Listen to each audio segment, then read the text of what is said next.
All you can do is laugh. That's all that's left for us to do at this point, is just laugh at how sorry this Kings team is right now. Losing to a Washington Wizards team that didn't even try to win that game.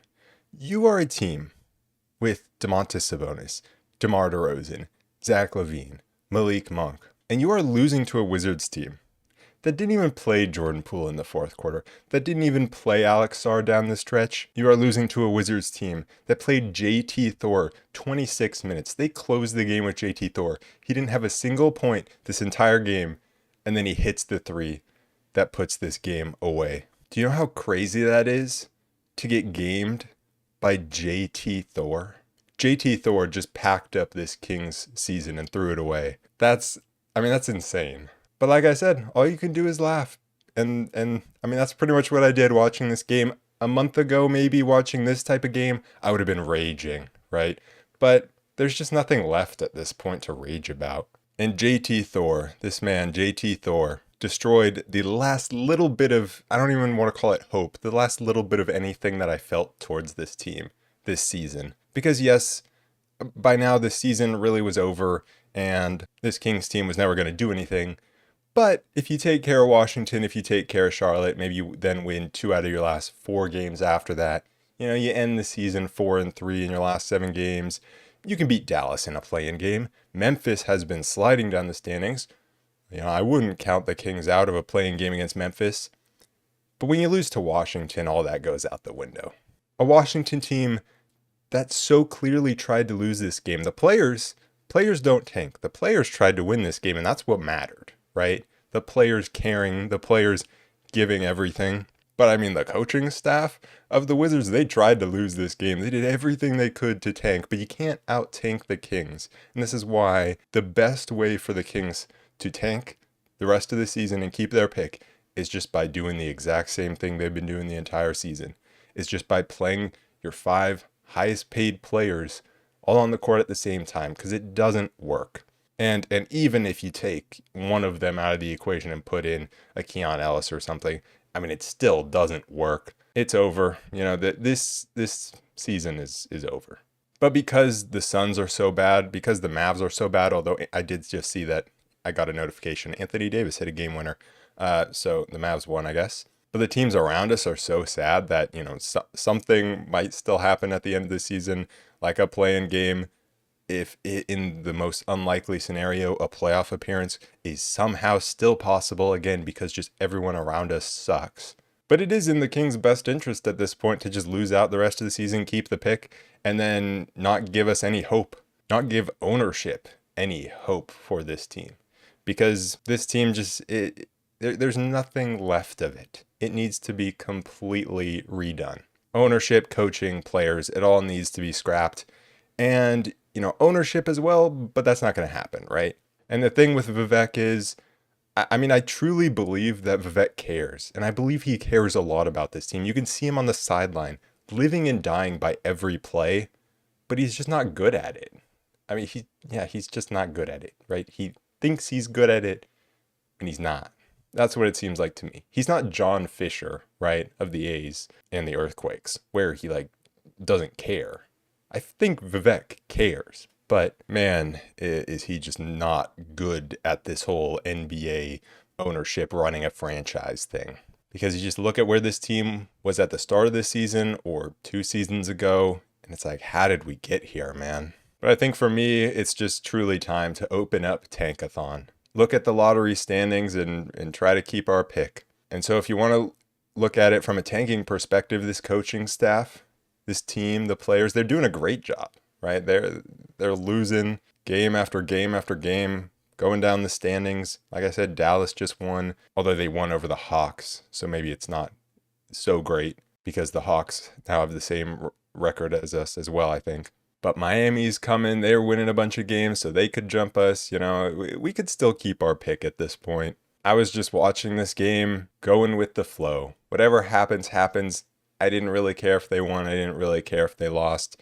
And that's sad. Like, how did I get to this point? Because like I said, a month ago, I would have been raging at a loss like this. And so this team has just brought me to the point where I didn't even care really what happened. And before I unfortunately dive into the overall recap of this game, I do kind of want to look at the tankathon standings because there is a lot of talk about, okay, the Kings have this top 12 protected pick, and I do think that it probably confuses some people because just like everything with the NBA, things are a bit confusing. So I do want to explain it a little bit. And so it really is sad that we've gotten to this point, but here we are, the tankathon standings. I have been looking at these standings quite a bit this season, but that's just because when I type in tankathon, it brings me to the NBA one, and so then I click on the NHL tab and see how the Sharks are doing, trying to get the number one pick. But here the Kings are at 13th, right? And they have a top 12 protected pick. So if their pick falls within the top 12, they keep the pick. If it falls below 12, then the Hawks get their pick. And so I actually didn't know how the lottery really worked with the play-in because I just never paid attention, but it's pretty simple. The seed that you end the season with in the regular season doesn't matter. All that matters is there's the 16 teams that make the playoffs. They're not in the lottery. The 14 teams that miss the playoffs, they are in the lottery. So you could finish 10th, but if you make the playoffs out of the play-in game, then you're not in the lottery. And so that really complicates things and makes a lot of different scenarios possible. So there's really no way to analyze every scenario at this point because we just have too many games left. But we can see it is very possible that the Kings keep their pick. Miami is looking good. And for example, if Miami finishes in the 9 spot, even if they are below us record-wise, they could then go on to beat, say, Orlando. And then if Orlando loses in the play-in, then they drop into the lottery and they would be above us because they have a better record than us. So then we would slide up to the 12th spot. So there are just so many scenarios possible at this point for the Kings and that pick.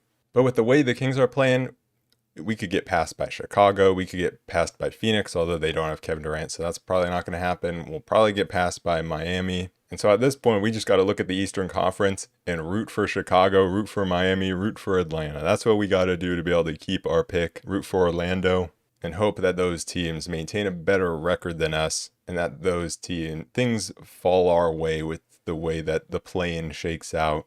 Because at this point, I just have, like I said, no hope left for this Kings team. So here we are on Tankathon. And honestly, right now, I'm more worried about what the Stockton Kings are going to do. Tomorrow, on Thursday, Stockton Kings, 7 p.m., number 1 seed in the Western Conference, playoff game against, I think they're playing the Suns. I'll definitely be tuning into that. So at least we got one good basketball team. Stockton's been the 1 seed in the West 2 seasons in a row. So maybe we can get one championship there. But now, unfortunately, we do have to dive into talking about this game. And I don't know, maybe I'll try to keep it brief. It probably won't end up being brief, but here we go. The first half wasn't even that bad. By no means was it good, but I didn't think it was that bad. But that's kind of one of the problems with this team lately is there are a lot of times where I don't even feel like the Kings are playing that poorly, and yet they're behind. So that just kind of shows the standards of this team. But I didn't think there was an effort problem or anything in the first half. They missed a ton of open shots. That was the big difference. Missing a bunch of wide open 3-point shots and then also turning the ball over, right? Some bad turnovers led to the Wizards being able to get out in transition, get it into the paint. The Wizards did dominate points in the paint, or they had a lot of points in the paint. The Kings also had a lot of points in the paint. But the way that we needed to beat the Wizards was turning them over and us getting out in transition, because the Wizards are a team that you can definitely turn over with all the young players they have, and even their star player being Jordan Poole. That's a guy that turns the ball over quite a bit, and he had 0 turnovers. But I don't think there was any sort of an effort problem in the first half. Maybe in the second half the team looked dead, but honestly, I don't even blame the players. I don't blame the coaches. I don't really blame anyone like that at this point. The team is just dead. So it's what can you do? There were just some miscommunications, especially it was between Zach LaVine and Keegan, then Zach LaVine and Keon, that allowed some open 3-point looks early on. But that did get cleaned up after the first few minutes, and I thought the offense looked solid. The ball was moving. Sabonis was exerting his will inside, and I thought Zach LaVine and DeMar DeRozan were both getting on the ball within the offense, both of them getting enough touches, but doing it in a way that wasn't a bunch of isolations, which is exactly what we want to see. But we've seen that before in the first half. It's more, is that going to continue throughout the game? I liked how Keegan was running the floor, and he was definitely trying to get the ball into Sabonis inside. Sabonis was trying to seal against, a very weak Wizards team inside. And Keegan's a guy who you can usually count on to be able to get those passes into Sabonis. I think the Kings' main problem defensively throughout this first half, though, was the interior defense. There were just so many times where the help wasn't stepping up. They weren't there to contest. They were letting the Wizards get to the rim too easily. And so, I mean, sure, that's going to happen sometimes when like DeMar DeRozan is your guy as the low man. But there were even times where Keegan was the low man and he wasn't getting the contest. And that's not something that should be happening. And that's not something that we're used to. Like Keegan's usually a guy who you can count on to be there for the help. And even he wasn't there sometimes. We did get an early challenge. Keon got a foul taken away that I believe would have been his second foul, which would have been 2 early fouls. He got one taken away because of a challenge. But then we saw Monk come in for DeMar early. And the offense was just super sloppy. There were really bad turnovers. Monk continued kind of what was happening from last game, where he was just struggling in all ways offensively. And that was both in terms of his playmaking, but also finishing at the rim. He also couldn't hit a 3 early on. And so he was very sloppy with the ball. Levine was also a bit sloppy. And then Sabonis was sloppy. And even when Valanciunas came in for Sabonis, it just, the offense felt very sloppy. And I think when Valanciunas came in, there was a lineup of Malik Monk, Markelle Fultz, Zach LaVine, Trey Lyles, and Jonas Valanciunas. And that unit just wasn't very good offensively. The Wizards were able to take a lead. Alex Sarr went 2 for 2 from 3. Zach LaVine hit a nice step back 3 to stop the run and tie the game at 20. And Malik Monk finally was able to get a finish to go. But then the Kings' only source of offense became Jonas Valanciunas inside. And it's like, good for Jonas Valanciunas, the revenge game against the Wizards. But that's not a good sign for the Kings' offense. There was a little bit of two-man game between Monk and Valanciunas, and, Valanciunas was very efficient. He was hitting every shot. He got to the free throw line. But there was just no offense outside of Valanciunas, and it felt like the spacing wasn't there. That made life very difficult for Malik Monk handling the ball, because going over the lineup again, it's Malik Monk and Zach LaVine, and then outside of them, Markelle Fultz, that's not good spacing. Jonas Valanciunas, that's not good spacing. And Trey Lyles, who has not exactly been providing spacing this season with his shooting. The defense did pick up towards the end of the first quarter. Trey Lyles and Malik Monk both were getting in the passing lanes, having high hands, not letting the Wizards complete easy passes. So that was good. And it was interesting that we decided to play Zach LaVine the whole quarter. Sabonis came out pretty early with DeMar and the rest of the starters. And it was a tie game. There was nothing to be super concerned about early on, right? It's a tie game. You haven't been clean offensively. You just need to clean up some of these turnovers, force some more turnovers yourself, get out in transition, and you'll probably be able to create some separation. That's what I was thinking at that point. And right into the second quarter, you have Valanciunas in the post getting another bucket to go. And Valanciunas had scored 10 straight points, spanning from the end of the first quarter into the start of the second quarter for the Kings. Like Malik Monk missed an open 3 and turned the ball over. The Wizards went to a zone, and DeMar DeRozan had come in for Zach LaVine, and so DeMar was trying to get to the middle of the zone, which is definitely a good thing, right? He gets to the middle of the zone, he gets a pretty open jumper. Like those are ones you expect him to hit. DeMar is a good player to be able to break this zone, getting to the middle. And he missed his first one, but then he got to the middle of the zone again. And this time, the defense stepped up on him. He found Valanciunas down low for a finish. And so great for Valanciunas. He's doing exactly what he's supposed to do. 10 points. But nobody else could score. They couldn't hit a 3. I don't really know what Markelle Fultz was doing out there at that point. He just wasn't doing all that much. I just don't know if either of the lineups where you have Fultz, Monk, Valanciunas, Lyles, and then one of LaVine or DeMar, I don't know if any of those really make all that much sense. And so some turnovers were leading to the Wizards getting some easy buckets. Trey Lyles tried a long pass up to Monk. That got picked off, led to an easy bucket. Kings were down 3. Call a timeout. And again, out of this timeout, the Kings generated some open looks. But Malik Monk misses from 3. Keegan misses an open corner 3. Malik Monk was making some good defensive plays. He was getting some steals. One of his steals generated that open corner 3 for Keegan. But just nothing was going down offensively. And the Wizards were able to pack the paint. because usually against this Wizards team, where the Kings are able to thrive is getting the ball down low and scoring inside, just pounding the paint time after time after time. Usually Sabonis dominates, which he was early on, and Valanciunas came in, he was dominating. You just needed a little bit of something else from somebody else, or actually being able to score off of the turnovers that you created, because the Kings were able to finally create some turnovers. But then you had Tristan Vukcevic dominating for the Wizards, of course. He was getting to like that free throw line, getting his floater to go. And the Wizards stayed in their zone to try to take away the paint for quite a long time. DeMar finally got one of his mid-rangers to go down against the zone. DeMar was definitely doing more playmaking than scoring in this one, at least in the first half, at least until the fourth quarter. And there were some nice moments, like Monk got a steal at half court, threw up an alley-oop to Keon Ellis.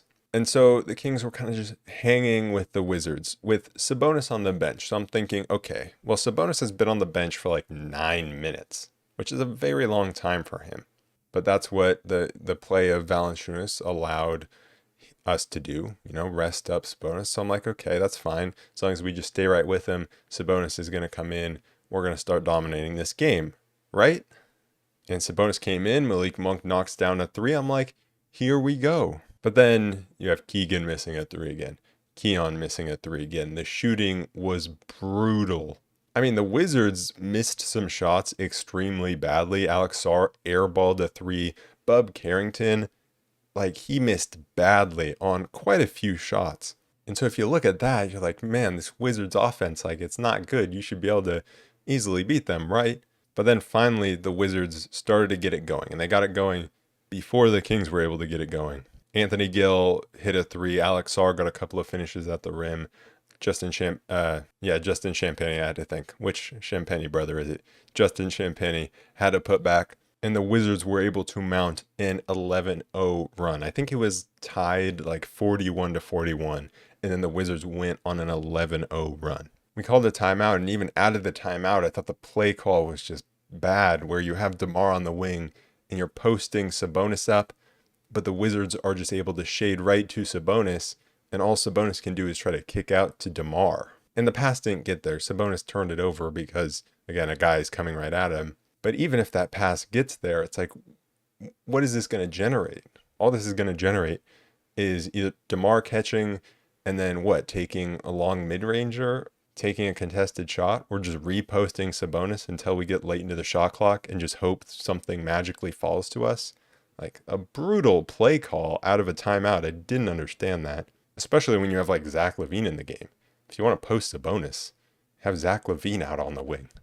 He'll shoot the three. And so it was an 11-0 run. Zach LaVine did respond, got downhill, got an and one. So he was able to stop that 11-0 run. And the Kings responded to that 11-0 run really well. They responded with a 10-0 response of their own. Malik Monk getting to the free throw line, and the Wizards challenged that foul unsuccessfully. Keegan hit a three. Malik Monk had another nice move for a layup. So finally Monk was getting into the game attacking the rim. And you go on this 10-0 run, and there's 5 seconds left for the Wizards.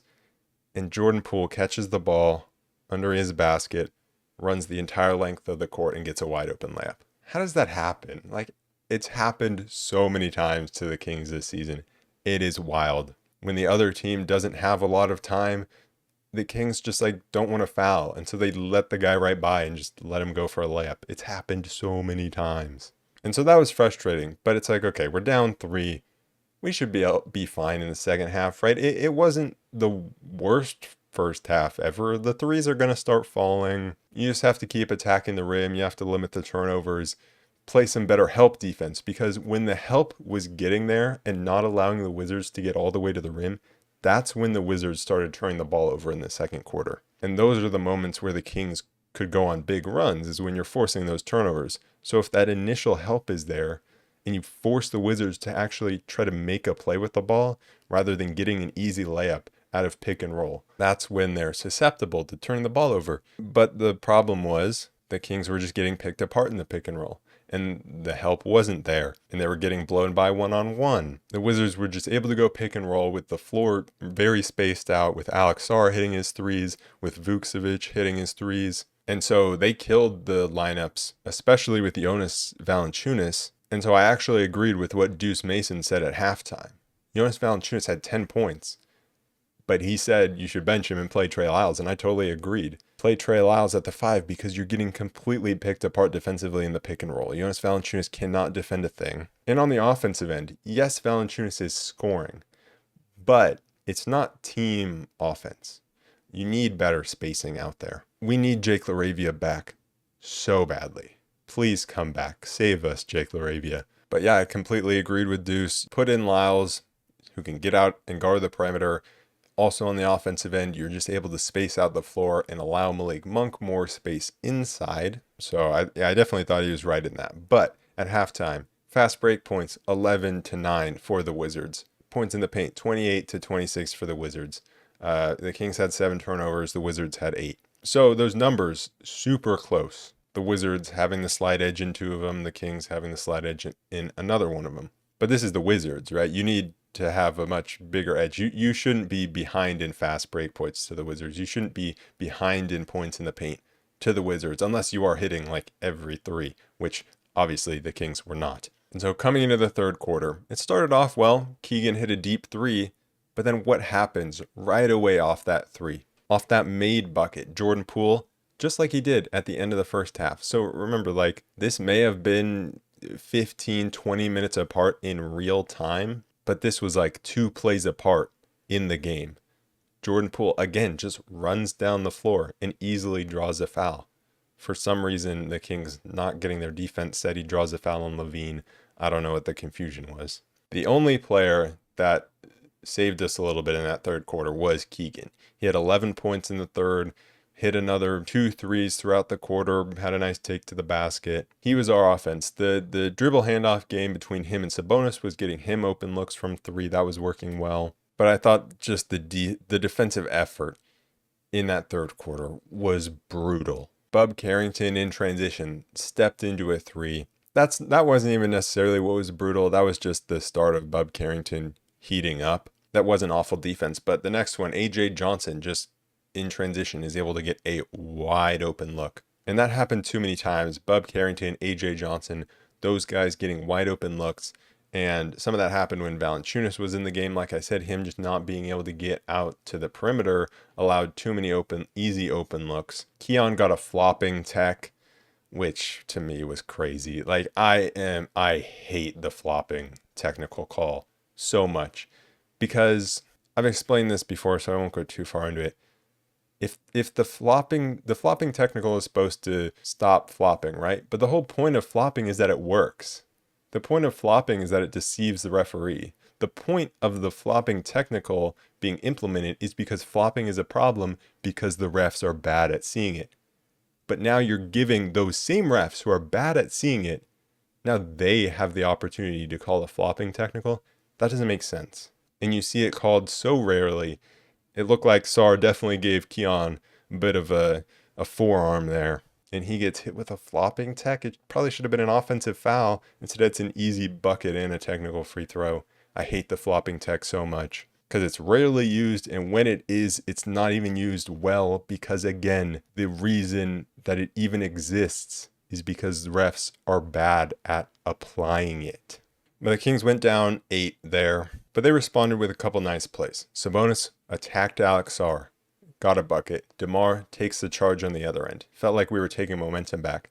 And then the Kings do one of the craziest things I could have imagined. What do? They put Malik Monk in for Keon Ellis. I don't get it. I don't understand why, when things are going poorly, when your problem is defense, your problem is the effort, your problem is the energy, why is your response to go the other way? To go to a lineup that doesn't play defense, that doesn't fit together, that doesn't play with energy. I would much rather throw in a Markelle Fultz, an Isaac Jones, put in a Jay Crowder for all I care. Put in guys who are going to go out there and give you the energy and the toughness that you need to be able to get back into a game. Put in guys that are going to force turnovers and that are going to make the Wizards uncomfortable. What we needed was to make the Wizards uncomfortable, and for some reason the decision was to go with a lineup that made them more comfortable. How could you see what was happening and say, you know what we need less of? Keon Ellis's defense. What? What are we doing? We went to that lineup, that same lineup, Monk, LaVine, DeMar, Keegan, Sabonis. And we played that a ton in the second half. We closed the game with it. I don't understand how you could think that's the answer. I really don't. But like I said before, if you want to keep playing those guys are going to lose us games and we'll keep our pick. So fine, whatever. But I just hated that lineup so much because there was a bunch of guys not defending, a bunch of guys throwing the ball away. LaVine just threw a lazy pass. And then the Wizards come down. Poole misses a three. Sabonis gets the rebound. Immediately gets stripped. And then nobody moves. Nobody tries to close out on Jordan Poole. He gets the ball again. He hits a three on the second try. We go down 9. Out of a timeout, LaVine travels. And Zach LaVine's defense was also extremely disappointing. He should just be so much better of a defender than he is. The reason Monk and DeMar's defense isn't disappointing is because I just don't expect anything from them. But Zach LaVine, with the physical attributes that he has, should be so much better defensively, and he's just not. And the only thing that was good about that third quarter, again, was watching Keegan. That was fun. And so that's kind of what I hope next season is, just watching Keegan play, because that's fun. I love watching Keegan play. But you could see the Kings just got desperate. Sabonis launched an early shot clock 3. That's how desperate we got. And we did get the offensive rebound off that, and Sabonis ended up getting a dunk. And then there was a time where Sabonis later on, a few possessions later, actually did hit a 3, but that was a much better 3-point attempt. Later in the shot clock, more open off-ball movement. But the Wizards were really searching out Malik Monk. Jordan Poole, every time he was in the game, was searching out Malik Monk. That's how he got his 23 points in only 24 minutes. Again, didn't play in the fourth quarter because the Wizards were trying to lose. Anthony Gill scored on Malik Monk inside. And I'm just thinking the entire time, why are you rewarding the guys that put us in this mess? Why are you rewarding the guys who aren't playing defense, the guys who aren't making the Wizards uncomfortable and giving them all the minutes? And the answer is because they're the highest paid players on the team. I mean, that's the answer. They gave up an offensive rebound, had all day to reset the defense, and Bub Carrington still got wide open for a 3. Then allowed another offensive rebound, allowed another Bub Carrington 3. And then Bub banked in a 3, even though it was good defense. We were down 14 at the end of the third quarter. To start the fourth, we went with a lineup of Monk, Keon, DeMar, Lyles, and Valanciunas. That lineup gave up a lot of open looks, again, because Valanciunas couldn't get out to the perimeter. It also started with DeMar missing a midi. Valanciunas gets the rebound, he misses inside. Lyles gets the rebound, he misses inside. He gets his own miss, draws a foul, misses one of the free throws. So, it's a great shooting game for the Kings. Malik Monk did finally hit another 3, but A.J. Johnson just responded. It became the quarter of DeMar DeRozan. He stepped up, scored 20 of his 29 points in that fourth quarter on 6 for 12 shooting, 7 for 10 from the line. We also had another successful challenge, Monk fouling a 3-point shooter, but it was called marginal contact. And DeMar, he brought us back into the game. Score after score after score. Then things got a little chippy. Malik Monk got a nice rebound, pushed the other way, drew a foul, and him and Vucevic got into it. They had just been, talking a bit, and I think they both got technicals for that. A bit of a scrum. The Kings scoring and DeMar DeRozan scoring, it didn't really matter. Like, LaVine hit a 3, but it didn't really matter because the Kings were giving open look after open look to the Wizards, whether that was dunks or 3s. They started to try to trap at half court, and sometimes it was successful. Keegan got a steal and dunk, but other times it was just allowing the Wizards to get wide open 3s, which at that point, like, fair enough. That's what you have to do. It just sucks that you've put yourself into that position, and I still think the defensive effort was awful. But you have to give them some 3-point looks and hope they miss to get back in the game, and that's what happened. They did miss quite a lot of open looks. The defense was horrendous, but the Kings got back into the game because LaVine got to the free throw line. DeMar had a couple of and ones in a row. A.J. Johnson fouled out. They got within 2 with 56 seconds to go. And that's when J.T. Thor hit his first bucket of the game.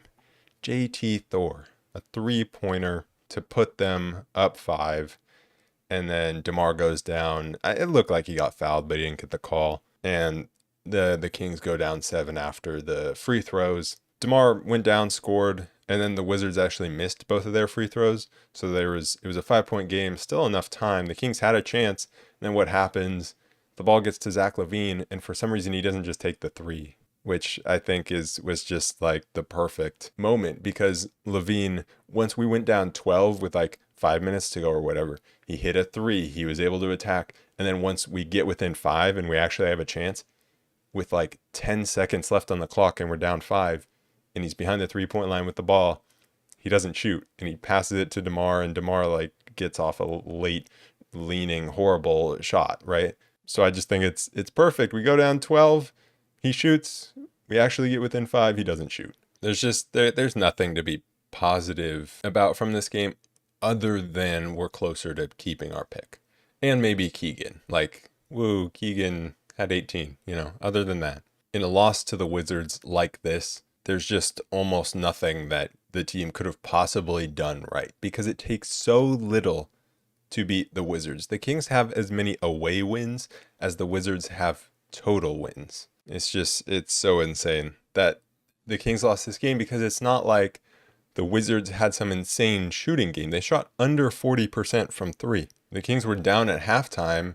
Bub Carrington only heated up from 3 in the second half, and no one else really was hot from 3. I mean, Alex Sarr went 3 for 5, but they shot 17 for 43. Usually in a game like this, it's like they have to get very hot. But for the Kings, allowing 39.5% from 3, that might be considered good defense for the Kings. Not for anyone else in the league, but for the Kings, it probably is. We don't really need to go through the box scores. Sabonis had 18, 16, and 7 with 4 turnovers. DeMar, 29 points, 10 for 23 from the field, 8 assists, 7 rebounds. 13 shot attempts for LaVine. Keegan had 18 with 2 steals and a block. Keon only had 2 points in 22 minutes. Couldn't hit a 3, but he had 3 steals and a block. Valanciunas had 12 points on 5 for 6 shooting. Monk went 4 for 13, 2 for 9 from 3 for 13 points. So now we go to Charlotte, and I'm very interested. There's no way the Kings lose to Charlotte, right? Like, there has to, even if this is a dead team, there has to be some sort of response after you lose to the Wizards, right?